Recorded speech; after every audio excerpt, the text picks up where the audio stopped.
నమస్తే, నేను మీ మాధురి. ఈరోజు మనతో పాటు స్టూడియోలో ఉన్నారు శారదా గారు, life coach and law of attraction coach. Hooponopono healing words use చేసి మనకి మేనిఫెస్ట్ ఎలా చేయాలి అంటారు హెల్త్ గురించి? ఓకే, ఇది చాలా సింపుల్ మేడం. హెల్త్ ఎప్పుడైనా మనకి బాగాలేదనుకోండి, ఫర్ ఎగ్జాంపుల్ మన హాస్పిటల్కి వెళ్తాము, చూపించుకుంటాము, డాక్టర్ ప్రతిసారి ఇంజెక్షన్ వేస్తారు, మనం పంపించేస్తారు. కానీ ఇది మెడికల్లో కూడా ప్రూవ్ అయిన విషయం ఏంటంటే మేడం, మెడిసిన్ ఇచ్చేటప్పుడు డాక్టరు ఫస్ట్ టెస్టెడ్ మెడిసిన్ ఇస్తాడు. పేషెంట్ యొక్క వీక్నెస్ ఏంటో, అతని బాధ ఏంటో తెలుసుకోవటానికి ఫస్ట్ టెస్టెడ్ మెడిసిన్ ఇస్తాడు. ఆ తర్వాత ప్రూవ్ చేసిన మెడిసిన్ ఇస్తారు. టెస్టెడ్ మెడిసిన్లోనే సగం మందికి తగ్గిపోతుంది. ప్రూవ్ చేసిన మెడిసిన్ ఏంటంటే సివియర్గా ఉన్న వాళ్ళకి మాత్రమే తగ్గిపోతుంది. ఫర్ ఎగ్జాంపుల్, ఇది హోపోనోపోనో నుంచి మనము హెల్త్ మేనిఫెస్టేషన్ చేసేటప్పుడు టెక్నిక్గా చేయాలి అనుకున్నప్పుడు ఏం జరిగిందంటే మేడం, ఒక వ్యక్తికి మ్యారేజ్కి వెళ్ళాడు. మ్యారేజ్కి వెళ్తే అక్కడ స్టమక్ పెయిన్ వచ్చింది. స్టమక్ పెయిన్ రాగానే పక్కన వాళ్ళకి చెప్పాడు, నాకు చాలా స్టమక్ పెయిన్ ఉంది, నేను వెళ్ళిపోతున్నాను అంటే, లేదురా నువ్వు వెళ్ళాల్సిన అవసరం లేదు, నీకు స్టమక్ పెయిన్ ఉంటే ఏదన్నా చిన్న చిన్న పురుగులు ఉంటాయి, ఒకసారి డాక్టర్ దగ్గరికి వెళ్ళి చూపించుకుంటే తగ్గిపోతుందిలే, భోంచేసి వెళ్ళు అని చెప్పారు. లేదు లేదు నాకు చాలా పెయిన్గా ఉంది, నేను డాక్టర్ దగ్గరికి వెళ్తాను అంటే తీసుకెళ్లారంట డాక్టర్ దగ్గరికి. డాక్టర్ దగ్గరికి వెళ్తే డాక్టర్ ఏమన్నారంటే, ఎక్కడ నొప్పి ఉంది అంటే, నాకు కడుపులో నొప్పి ఉంది అన్నారు. నా ఫ్రెండ్ అన్నారు, కడుపులో పురుగులు ఉన్నాయేమో అని చెప్పాడు. సార్ నాకు ఇంకా నొప్పిగా ఉంది అన్నాడంట మేడం.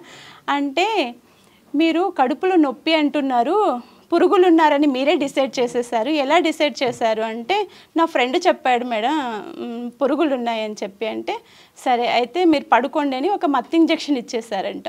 ఇచ్చేసి టెక్నీషియన్కి చెప్పాడు, నువ్వు వెళ్ళి ల్యాబ్లో, మన ల్యాబ్లో ఉన్నాయి కదా, పురుగులు పట్టుకొని వచ్చేసాయి అని చెప్పారంట. అతను పడుకున్న తర్వాత మెలకు వచ్చింది, కొంచెం ఆపరేషన్ చేసినట్టు కట్ చేసి ఆపరేషన్ చేసి పురుగులు తీసేసినట్టు క్రియేట్ చేశాడు డాక్టర్. మెలకు రాగానే పురుగులు చూశాడంట. పురుగులు చూస్తే అమ్మయ్య నా పొట్టలో నుంచి పురుగులన్నీ వచ్చేసాయని ఫీల్ అయ్యారంట. అలా ఫీల్ అయిన తర్వాత స్టిచ్చెస్ వేసేసి పంపించేశాడంట. నేను ఆ పురుగుల్ని తీసుకెళ్తానని ఈ పేషెంట్ అడిగాడంట. పురుగులు ఏం చేసుకుంటావయ్యా, తీసుకెళ్ళి ఏం చేస్తాను, నా ఫ్రెండ్కి చూపిస్తాను సార్, ఇన్ని పురుగులు ఉండడం కారణంగా నాకు పొట్ట నొప్పించింది అన్నాడంట. సరే తీసుకెళ్ళు అంటే, ఒక బిడ్డను ఎలా అయితే తీసుకెళ్తారో ఇంటికి, అతను హ్యాపీగా పురుగుల్ని తీసుకొని వెళ్తున్నాడంట మేడం. వెళ్ళి చూపించాడు, ఫ్రెండ్కి చూపిస్తే, చూడరా నువ్వు చెప్పింది నిజమే, పురుగులన్నీ బయట తీసేసాడు డాక్టర్ అన్నాడంట. వానికి ఏం పని ఉండదు కదా మేడం, ఏదో ఒకటి క్రియేట్ చేయాలి కాబట్టి, అవునరా నువ్వు బాగానే ఉంది, ఆపరేషన్ అయింది, తీయించేసుకున్నావు, అవేమన్నా లోపల ఎగ్స్ పెట్టాయేమో అన్నాడంట. ఎగ్స్ పెడితే కనుక మళ్ళీ పొట్ట నొప్పి వస్తుంది కదా అన్నాడు. మళ్ళీ ఒక 5 డేస్కి మళ్ళీ పొట్ట నొప్పి వచ్చిందంట. మళ్ళీ డాక్టర్ దగ్గరికి వెళ్ళి, డాక్టర్ నాకు మళ్ళీ పొట్ట నొప్పిస్తుంది అని చెప్తే, నాకు ఫ్రెండ్ ఒక డౌట్ చెప్పాడు, ఆ పురుగులన్నీ ఎగ్స్ పెట్టాయేమో, మళ్ళీ ఫామ్ అయ్యాయేమో అని భయం వేస్తుంది అంటే, నువ్వు అలా భయపడాల్సిన అవసరం లేదు, అవి 2 మగ పురుగులే అని చెప్పాడంట. అంటే అక్కడ ఆయన ఫోబియా అనేది తగ్గించడానికి ఈ జస్ట్ మేనిఫెస్టేషన్ ఎలా చేయాలి, మనిషి యొక్క వీక్ పాయింట్ ఎక్కడుంది అని దాని మీద ఆయన కాన్సెప్ట్ తోటి ఆయన ట్రీట్మెంట్ ఇచ్చి పంపించాడు మేడం. పిల్లలు కూడా అంతే కదా, స్కూల్కి వెళ్ళండి అంటే నాకు పొట్ట నొప్పిస్తుంది, కాలు నొప్పిస్తుంది, చేయి నొప్పిస్తుంది అని రీజన్స్ చెప్తూనే ఉంటారు కదా మేడం. అలా ఇవన్నీ మనం క్రియేట్ చేసుకునేవి. మనకంటే మనం పక్కన వాళ్ళమే ఎక్కువ బిలీవ్ చేస్తూ ఉంటాం కదా మేడం ఎక్కువ సార్లు. కానీ మనకేంటో తెలియదు. డాక్టర్ని క్వశ్చన్ చేసే రేంజ్లో ఆయన చెప్పారన్నమాట. అప్పుడు ఆయన హెల్త్ కోసము చెప్పారంట ఆయన డాక్టరు, నువ్వు రోజు పక్కన వాళ్ళని, ఎదురు వాళ్ళని ఎవరిని పట్టించుకోవద్దు, ఈ హోపోనోపోనో టెక్నిక్ చెప్తాను నీకు, ప్రతిరోజు నీ హెల్త్కి ఇది అప్లై చేయి, మార్నింగే లేసి నీ హెల్త్ ఏదైతే ప్రాబ్లం అనుకుంటున్నావో నువ్వు రోజు నా దగ్గర డాక్టర్ దగ్గరకు వచ్చి ఆపరేషన్ చేయాల్సిన పని లేదు, ఈ టెక్నిక్ ఉపయోగించి నువ్వు నీ ఇంట్లోనే నువ్వు హీల్ చేసుకో, చాలా సివియర్గా ఉందంటే అప్పుడు నా దగ్గరికి వచ్చేయమని చెప్పారంట మేడం. అలా చెప్తూ ఉన్నప్పుడు ఈయన ప్రతిరోజు మార్నింగ్ లేయడము, నా హెల్త్ ఇలా ఉంటుంది. ఎలా అప్లై చేయాలి ఈ హోపోనోపోనో? అదే చెప్పాను కదా మేడం ఇంతకు ముందు. ఏం లేదు మేడం, మీరు కూర్చున్న ప్లేస్లోనే ప్రతిరోజు 3 టైమ్స్, మార్నింగ్ 2 టైమ్సే చేయాలి యాక్చువల్గా అయితే, ఇప్పుడు 3 టైమ్స్ కూడా చేయొచ్చు. ఎలా అంటే హోపోనోపోనో అనేది చాలా అది ఒక కండిషన్ మీద పనిచేస్తుంది మేడం. మనం ఫస్ట్ మైండ్ని క్లీన్ చేసుకోవాలి. మన మైండ్లో చాలా థాట్స్ వస్తూనే ఉంటాయి, ఎప్పుడు 24/7 ఏవో ఒకటి రన్ అవుతూనే ఉంటుంది. అవి రన్ అవ్వకూడదు. అలా ఉన్నాయనుకోండి మీకు ఏవి పని చేయవు. మన మైండ్ మొత్తం శూన్యంగా ఉండాలి. ఏవైనా టెన్షన్స్ ఆలోచనలు వచ్చాయంటే ఫస్ట్ వాటిని కట్ చేసేయాలి. కట్ చేసి ప్రశాంతంగా కూర్చొని అర్లీ మార్నింగ్ లేవంగానే ఫస్ట్ మనం విశ్వానికి ప్రార్థించాలి. ఎలా ప్రార్థిస్తాము?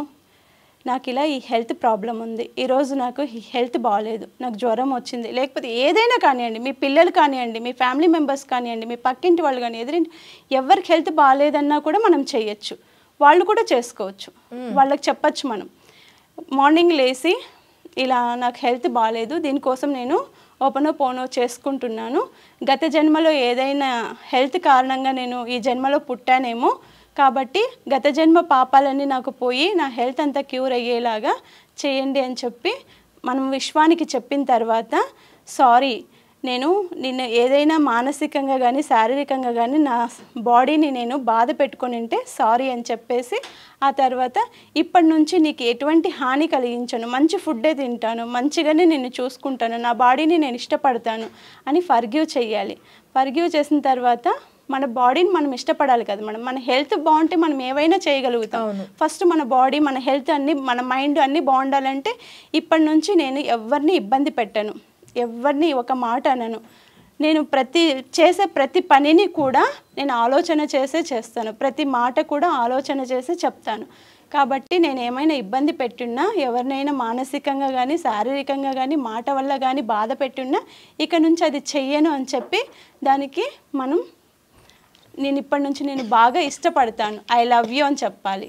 ఆ తర్వాత నాకు ఇంత మంచి ప్రేయర్ చేసుకునే అవకాశం ఇచ్చినందుకు థ్యాంక్ యూ చెప్పాలి. ఇంతే మేడం. ఈ విధంగానే మనము రోజు మార్నింగ్ లేచి చేయాలి. అర్లీ మార్నింగ్, నైట్ టైం పడుకునే బిఫోర్ బెడ్ ఉంటుంది కదా మేడం, ఆ టైంలో మనం ఖచ్చితంగా చేసుకోవాలి. 100%. అంటే ఇన్ బిట్వీన్ ఎప్పుడైనా చేసుకోవాలి, మీకు ఎప్పుడు నచ్చితే అప్పుడు చేసుకోవచ్చు మేడం. టైం ఉండాలి. మీకు టైం ఉండి చేసుకుంటే మీరు 24/7 కూడా చేసుకోవచ్చు. ఇప్పుడు బిజీ లైఫ్లో మనకి మార్నింగ్ నైటే కుదురుతుంది కాబట్టి 2 times చేయొచ్చు. లేకపోతే మీరు ఇది చార్ట్ చేస్తూనే ఉండొచ్చు. ఫర్ ఎగ్జాంపుల్ మన హెల్త్ ఎవరిదైనా బాగాలేదు, మన పిల్లల హెల్త్ బాగాలేదు, లేకపోతే మన పిల్లలు సరిగ్గా చదవట్లేదు, వాళ్ళ హెల్త్ పాయింట్ ఆఫ్ వ్యూలో కూడా మనం ప్రేయర్ చేయొచ్చు. ఇప్పుడు పిల్లలు అందరూ ఒకే చోటే కూర్చొని ప్రేయర్ చేయాలంటే నవేడేస్ బిజీ కదా మేడం, అందరం దొరకం. కాబట్టి ఎవరుంటే వాళ్ళు చేసుకోవచ్చు, ఎవరికి వాళ్ళు చేసుకోవచ్చు. ఇప్పుడు మీ గురించి నేను కోరుకోవాలన్నా కోరుకోవచ్చు, నా గురించి మీరు కోరుకోవాలన్నా మీరు ఉండాల్సిన అవసరం లేదు. నాకు మిమ్మల్ని చూస్తూనే నేను చేయాల్సిన అవసరం లేదు, నా మైండ్తో నేను చేస్తాను. ఓకే, ఎవరి గురించైనా ఎవరి గురించైనా చేయొచ్చు. ఏదైనా కానీ ఎవరు లేకపోయినా మనమే చేసేయచ్చు, ఇతరుల కోసం కూడా చేయొచ్చు. ఎక్కడ అమెరికాలో నా కూతురు అమెరికాలో ఉందనుకోండి, అమెరికాలో ఉన్న కూతురు కోసం కూడా నేను ఇక్కడ ఇండియాలో చేయొచ్చు. అయితే మీరు ఇప్పుడు మీకు సంబంధించి ఏదైనా అయిందా ఈ మేనిఫెస్టేషన్ హెల్త్? అవును మేడం, చాలా జరిగింది. ఒకసారి మా చిన్నమ్మాయి స్కూల్కి వెళ్తుంది. స్కూల్కి వెళ్ళినప్పటి నుంచి వామిటింగ్ అని అంటుంది. అంటే ఎందుకు అంటుంది పాప వామిటింగ్ అని ప్రిన్సిపల్ ఫోన్ చేసింది. మేడం మీ పాపకు వామిటింగ్స్ అవుతున్నాయి, వచ్చి తీసుకెళ్ళిపోండి అని చెప్పారు. అయితే సరే ఎందుకు చెప్తుందో చూద్దామని నేను వెళ్ళాను. స్కూల్కి వెళ్ళి విజిట్ చేసి ఏమైంది నాన్న అంటే మమ్మీ వామిటింగ్స్ వస్తున్నాయి అని అంది. సరే అని ఇంటికి తీసుకెళ్ళి హాస్పిటల్కి వెళ్దామంటే వద్దు అంటుంది. ఎందుకు నాన్న అంటే వామిటింగ్ అవుతున్నాయి కదా మమ్మీ, తగ్గిపోతాయి అంది. సరేలే తగ్గిపోతుందిలే, నేను పెద్దగా పట్టించుకోలేదు. ఫస్ట్ డే చూశాను వామిటింగ్ నిజంగానే అవుతున్నాయి. సరే వామిటింగ్ అవుతున్నాయి, హాస్పిటల్కి వెళ్తే డాక్టరు మెడిసిన్ రాసిచ్చాడు. ఏం తిన్నావు నాన్న అన్నాడు. పిజ్జా బర్గర్ తిన్నాను సార్ అంది. మరి పిజ్జా బర్గర్ అనేది మైదా పిండి కదా, నువ్వు తినకూడదు కదా, మరి అవి తింటే స్టమక్ పెయిన్ వస్తుంది కదా, మరి ఎందుకు తిన్నావు అని అన్నా. అవి టేస్టీగా ఉన్నాయంటే మమ్మీ చేసే ఫుడ్ బాగోలేదా అని చెప్పాడు డాక్టర్. మమ్మీ కూడా చేస్తుంది కానీ ఇంత టేస్టీగా పిజ్జాలు బర్గర్ చెయ్యదు అని చెప్పింది. అయితే నువ్వు పిజ్జా బర్గర్ తినడం వల్ల నీ హెల్త్ పాడైపోతుంది, నువ్వు హాస్పిటల్కి రావాల్సి వస్తుంది అని డాక్టర్ చెప్పాడు. ఆ రోజు నుంచి అమ్మాయి పిజ్జా బర్గర్ మానేసి హెల్తీ ఫుడ్ తిని ప్రతిరోజు నాతో పాటు మార్నింగ్ లేసి ప్రేయర్ చేసుకుంటుంది. ఈ రోజు నుంచి నేను పిజ్జా తినను, బర్గర్ తినను, నేను నా బాడీని నేను ఇష్టపడతాను, నేను పిజ్జా బర్గర్ తినడం వల్ల కదా నేను స్కూల్కి వెళ్ళలేకపోతున్నాను, నా హెల్త్ డిస్టర్బ్ అవుతుంది, నేను ఎగ్జామ్ సరిగ్గా రాయట్లేదు కదా అని ఆ టెక్నిక్ కూడా నేను మా అమ్మాయికి నేర్పించేసాను మేడం. మార్నింగ్ లేసి ఇలా చేసుకోవాలి, ఈ విధంగా మేనిఫెస్టేషన్ చేసుకుంటూ నువ్వు హోపనోపోలో ఫాలో అయ్యావనుకో నీ లైఫ్లో ఏం కావాలన్నా అది వస్తుంది, నువ్వు ఎప్పుడు వామిటింగ్ తోటి సిక్ అవుతున్నావు, నువ్వు ఇలా సిక్ అవ్వకుండా ఉండాలంటే నీ హెల్త్ పాయింట్ ఆఫ్ వ్యూలో ఇది చేసుకోమనే టెక్నిక్ ఇవ్వడం ద్వారా పాప ఈరోజు హెల్తీగానే ఉంటుంది. ఆ అమ్మాయి మానసికంగా యాక్చువల్గా అది తినడం వల్ల వచ్చిండదు మేడం, ఆమె తిని ఆ డైజెషన్ అయ్యి ఉండదు కదా, దానివల్ల వచ్చి ఉంటుంది.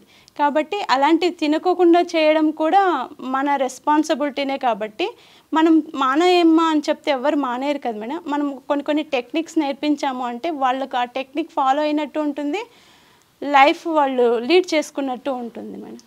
Okay ma'am, thank you very much.